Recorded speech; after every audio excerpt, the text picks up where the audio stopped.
Hello students, હું છું Vaghela sir. Welcome to my study channel Vaghela સ્ટડીઝમાં. તમને ખ્યાલ છે આપણે ધોરણ 12 એકાઉન્ટના વાર્ષિક હિસાબોનું સોલ્યુશન કરીએ છીએ. તેમાં મેં અગાઉના વિડીયોમાં 1 થી 5 વાર્ષિક હિસાબના દાખલાનું સોલ્યુશન આપેલું છે અસાઇનમેન્ટના. હવે 6 થી 10 દાખલાનું સોલ્યુશન આ વિડીયોમાં આપું છું.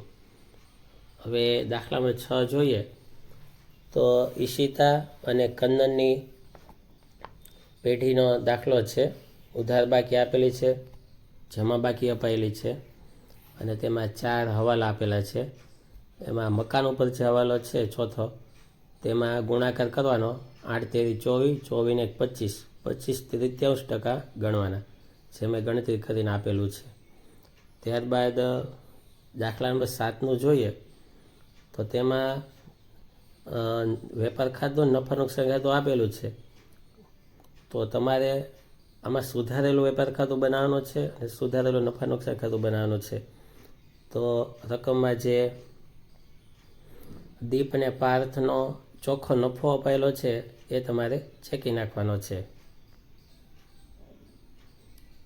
આવી તે રીતે મૂડી દેવા અને મિલકત લેણા છે. એમાં મૂડી દેવામાં પણ ચોખ્ખો નફો ઉમેરાયેલો છે, ચોખ્ખો નફો કાઢી નાખવાનો છે. તેમાં ઉપલબ્ધ ખાતું જે આપેલું છે તે પણ લેવાનું નથી થતું અને હવાલા બધા લીધેલા છે. દાખલા નંબર 8ની વાત લઈએ તો રાધા અને કૃષ્ણનો દાખલો છે. 3:2ના પ્રમાણમાં નફો નુકસાન વેચે છે. તો એ દરેક વિગત હવાલા સાથે મેં તમને સમજાવેલી છે. તેમાં હવાલાની વાત જોઈએ તો બધા હવાલા રેગ્યુલર જ છે, કોઈ નવો હવાલો નથી. દાખલા 9ની વાત લઈએ તો દાખલા 9ની અંદર અશોક અને બકુલનો દાખલો છે. વિગત થોડીક મોટી છે પણ દાખલો ઇઝી છે. તેમાં હવાલાઓ આપેલા છે. તેમાં 5મો હવાલો છે 12,000નો માલ આગથી ભરી ગયો, તેની 3 અસર આવશે. એક વેપાર ખાતામાં આવશે, પછી બીજી નુકસાન થાય એ નફા નુકસાનમાં આવશે અને ત્રીજી અસર મિલકત લેણામાં આવશે. દાખલો 10, તેમાં 4 હવાલા છે. પૂનમ અને શીતલનો દાખલો છે. હવે દાખલાના જવાબ આપણે શરૂ કરીએ તો દાખલા 6, તેમાં ઈશિતા અને કન્નન 1:1ના પ્રમાણમાં નફો નુકસાન વેચે છે. વેપાર ખાતું આપેલું છે. તેમાં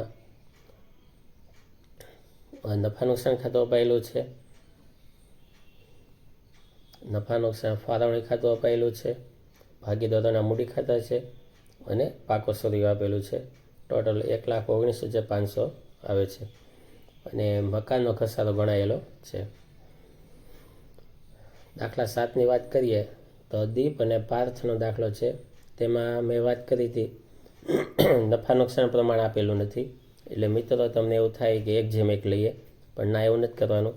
રકમમાં જે કાચો નફો હતો એ જે પ્રમાણમાં વેચેલો હતો ભાગીદારોને, એ પ્રમાણે આપણે નફા નુકસાનનું શોધવું પડે. મેં નીચે ગણતરી આપેલી છે, તમે જોજો, અને એ પ્રમાણે આવશે 3:2.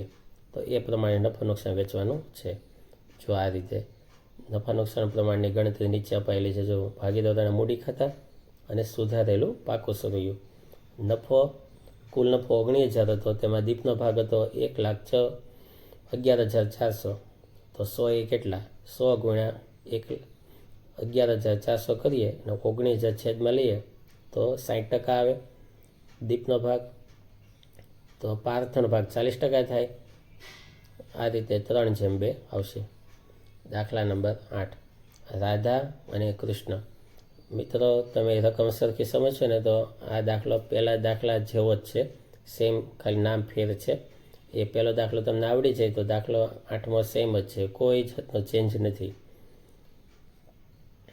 જો ખાલી નામ ચેન્જ છે, જવાબ બધું સરખું છે, પહેલાંની જેમ જ છે. હવે દાખલા નંબર 9, અશોક અને બકુલ. તેમાં નફા નુકસાન પ્રમાણ અપાયેલું છે 2:3. તો વેપાર ખાતું આવે છે. તેમાં તમે જોઈ શકો છો કે ખરીદી છે, તેમાંથી ખરીદ પરત બાદ કરેલી છે.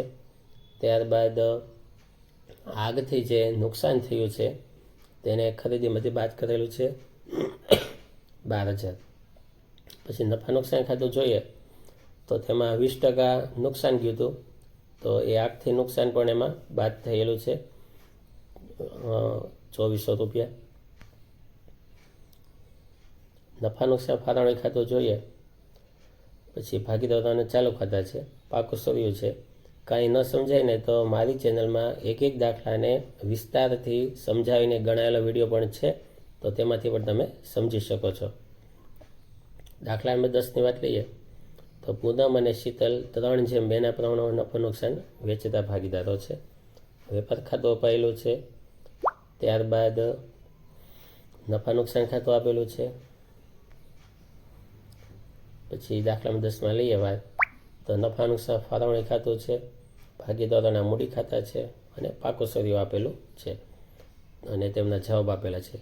તો મિત્રો આ વિડીયો સમજજો, લખી લેજો. કાંઈ ન સમજાય તો મારી ચેનલમાં વિડીયોમાં જજો, દરેક દાખલા સમજાવેલા છે.